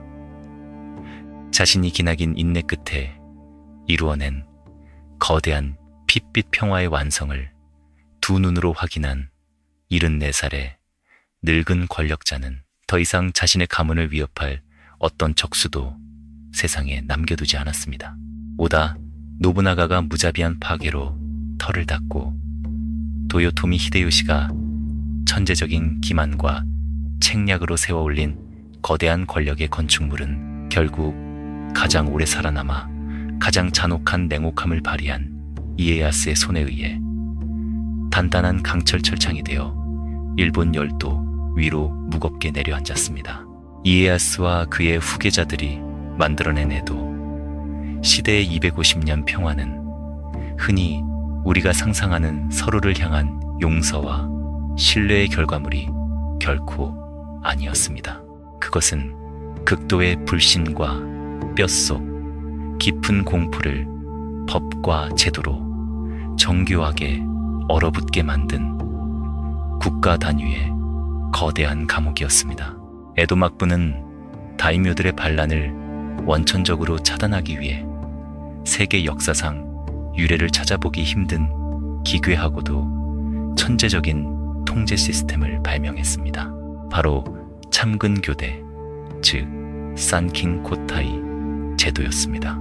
열도의 모든 영주들은 의무적으로 자신의 영지와 수도 에도를 1년 단위로 번갈아가며 오가야만 했습니다. 게다가 그들의 정실부인과 후계자는 에도의 인질로 영구히 남겨두어야 했습니다. 수백, 수천 명의 가신들을 이끌고 매년 열도를 횡단하는 이 거대한 행렬은 다임요들의 막대한 재산을 길바닥에 탕진하게 만들었고, 결과적으로 군대를 모아 반란을 일으킬 경제적 여력을 완벽하게 증발시켜버렸습니다. 에도 막부의 숨막히는 통제력은 칼을 든 지방 무사들에게만 향한 것이 아니었습니다. 130년 전 온인의 난을 겪으며 실질적인 권위가 무너졌음에도 불구하고 여전히 숭고한 정치적 상징성을 쥐고 있던 교토의 천황과 귀족들마저 막부의 철저한 억압 아래 놓였습니다. 막부는 가혹한 법령을 제정하여 천황조차 쇼군의 승인 없이는 관리에게 관직을 내리거나 연호를 바꿀 수 없도록 만들었습니다. 한때 열도의 절대적인 주인이었던 천황은 이제 무사정권의 허락 없이는 궁궐 밖으로 한 발자국도 나갈 수 없는 화려한 세장 속에 관상용 새로 전락해버렸습니다. 무력을 독점한 권력이 종교적이고 전통적인 권위마저 법과 제도로 완벽하게 질식시켜버린 것입니다. 이러한 공포와 억압의 그물망은 영주와 귀족을 넘어 가장 밑바닥의 평범한 백성들의 일상까지 촘촘하게 파고들었습니다. 하극상이 일상이었던 전국시대처럼 농민들이 무기를 들고 일어나는 사태를 막기 위해 막부는 곤인금이라는 가혹한 5인조 연대 책임 제도를 실시했습니다. 5가구를 하나의 조로 묶어 서로가 서로를 끊임없이 감시하게 만들었고, 만약 누군가 한 명이라도 반역을 꾀하거나 정해진 세금을 내지 않으면 5가구 전체를 가차없이 처형해버렸습니다. 이 끔찍한 연대 책임의 지옥 속에서 사람들은 스스로 살아남기 위해 이웃의 작은 일탈조차 용납하지 않는 잔혹한 자체 검열관이 되어갔습니다. 개인이 시스템의 톱니바퀴에서 벗어나는 순간 자신뿐만 아니라 공동체 전체가 몰살당한다는 공포는 일본인들의 무의식 깊은 곳에 튀는 행동을 극도로 꺼리고 집단의 규칙에 병적으로 순응하는 거대한 심리적 흉터를 깊게 새겨놓았습니다. 막부의 지배자들은 내부의 통제를 이토록 완벽하게 완성한 뒤 열도를 완전히 밀봉해버리기 위해 외부와의 문을 철저하게 걸어 잠갔습니다. 이것이 바로 사코쿠, 즉 쇄국 정책이었습니다. 전국시대를 완전히 뒤집어 놓았던 조총과 서양의 상인들, 그리고 신분제 사회에 치명적인 평등사상을 전파할 위험이 있는 기독교는 국가의 안정을 위협하는 가장 위험한 독극물로 간주되었습니다. 막부는 서양인들의 출입을 좁은 인공섬으로 제한하고 자국민이 큰 배를 건조하거나 바다를 건너는 것조차 사형으로 다스렸습니다. 세상을 지배했던 조총은 불량배들이나 쓰는 무기로 폄하되어 창고 깊숙한 곳에 봉인되었고, 피에 굶주렸던 사무라이들의 손에는 다시 실전에서 쓰일 일 없는 상징적인 신분증인 일본도가 쥐어졌습니다. 역설적이게도 가장 효율적인 파괴 무기를 스스로 버리고 낡은 과거의 낭만으로 회귀함으로써 지배 계급은 자신들의 절대적인 기득권을 영원히 고착화하는 데 성공한 것입니다. 전쟁이 완전히 사라진 250년의 기나긴 평화 속에서 에도는 인구 100만 명을 자랑하는 세계 최대 규모의 거대 도시로 팽창했고, 화려한 우키요에 파나와 가부키, 연극, 고상한 다도, 문화가 눈부시게 꽃을 피웠습니다. 하지만 이토록 찬란한 문화의 장막 뒤에서 한때 피를 마시며 대륙을 호령하던 무사들은 관료로 전락하여 서류를 넘기고 예절을 따지는 행정기계가 되어야 했습니다. 그들은 더 이상 배워야 할 적이 없어지자 스스로의 명예를 지킨다는 명분 아래 수많은 엄격한 의전 규칙들을 만들어냈고, 아주 사소한 예법의 실수나 무례함조차 자기 배를 가르는 할복으로 씻어내야 하는 가학적이고 병적인 무사도로 이를 포장했습니다. 평화의 시대가 길어질수록 억눌린 폭력성은 내부를 향해 병적으로 파고들었고, 사회 전체는 숨이 막힐 듯한 규율과 눈치의 무게에 짓눌려 옴짝달싹할 수 없게 되었습니다. 오늘날 현대 일본 사회를 움직이는 경이로운 질서와 집단주의, 매뉴얼에 대한 절대적인 집착과 상하관계의 엄격함을 바라보면서 우리는 종종 그것을 그들만의 고유하고 성숙한 문화적 미덕으로 칭송하곤 합니다. 하지만 역사의 지층을 130년의 피비린내, 나는 전국시대로 거슬러 올라가면 그 완벽해 보이는 질서의 진짜 핏빛 얼굴이 드러납니다. 그것은 평화를 사랑하는 온화한 심성에서 자연스럽게 태어난 것이 결코 아닙니다. 오히려 낡은 질서가 붕괴했을 때 인간이 어디까지 잔혹하게 서로를 도륙하고 배신할 수 있는지를 뼛속 깊이 경험한 집단이 두 번 다시 그 생지옥으로 돌아가지 않기 위해 스스로의 목에 채워버린 거대한 강철 목줄에 가깝습니다. 시스템에서 조금이라도 벗어나는 것이 곧 끔찍한 파멸과 죽음을 의미했던 시대의 생존 본능이 수백 년의 세월을 거쳐 예의와 규칙이라는 껍데기를 쓰고 유전되어 온 것입니다. 1853년 7월 250년간 굳게 닫혀 있던 에도만 앞바다에 거대한 검은 연기를 뿜어내는 서양의 흑선 함대가 나타나 위협적인 함포를 쏘아 올렸을 때 독후가와 막부가 강요했던 기나긴 수면 상태는 벼락을 맞은 듯 산산조각이 났습니다. 압도적인 외부의 무력 앞에서 막부의 낡은 체제는 속절없이 무너져 내렸고 열도는 살아남기 위해 다시 한번 스스로를 미친 듯이 개조하며 피 튀기는 근대화의 소용돌이 속으로 뛰어들었습니다. 그렇다면 그 옛날 자신의 배를 골아가며 이웃 영지를 짓밟고 절대 권력을 향해 끝없이 폭주하던 전국시대 다이묘들의 핏빛 야망과 폭력성은 에도의 평화 속에서 완전히 소멸했던 것일까요? 어쩌면 그들의 잔혹한 정복 본능과 타인을 짓밟고 올라서려는 하극상의 맹렬한 에너지는 한 번도 죽지 않았던 것일지도 모릅니다. 그것은 단지 우아한 기모노와 정갈한 다도문화라는 무거운 겉옷 아래에서 웅크린 채 숨죽여 기다리고 있었을 뿐입니다. 그리고 서양의 근대 무기와 제국주의적 팽창이라는 새로운 명분을 손에 쥐는 순간 그 억눌려 있던 센고쿠의 망령들은 다시 깨어나 열도를 넘어 거대한 아시아 대륙 전체를 끔찍한 파멸의 전쟁터로 몰아넣은 거대한 괴물로 부활하게 됩니다.